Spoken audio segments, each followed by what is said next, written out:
hi'n byw mewn bynglo ar gyrion y dre, mewn stryd o'r enw Glandŵr. Symudodd hi yno yn haf 96, just ar ôl i fi gladdu ei gŵr. Mae Rachel a'i theulu yn Llundain yn byw, a dau wedi setlo yn traws. Fydd hi byth yn ei gweld nhw o un mis i'r llall, cerdyn dolig a phosgard mis Awst.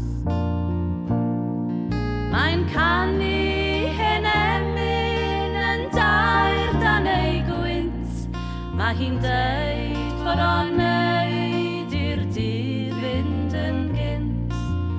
Y mae'r dyddiau'n dod i ben,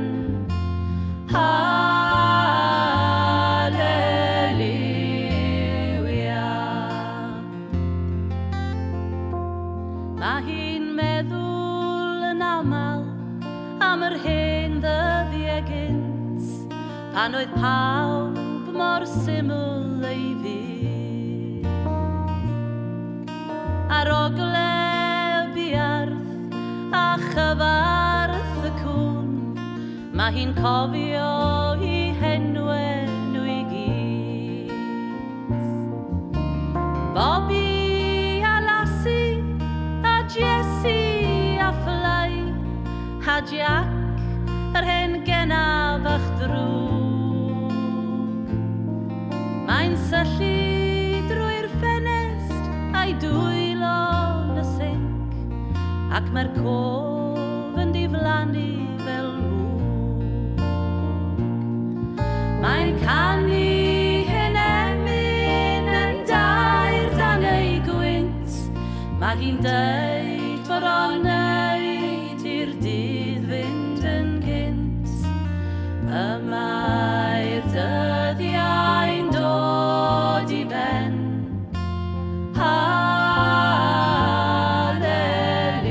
Halleluia. Mae'r capel a'r dafarn a'r post wedi cau, a does dim wedi dod yn ei lle. Dim ond strydoedd dienaid a mwy o dau haf, a thrip 20 milltir i'r dre. Daw'r nos fel hen gyfaill i lawr stryd Glandŵr, gan gerdded y gerddi ar ddo. Mae ffenest y gegin yn ei fframio fel llun, syllu allan a throi yn ei hôn. Mae'n canu hen emyn yn dair dan ei gwynt, mae hi'n deud fod o'n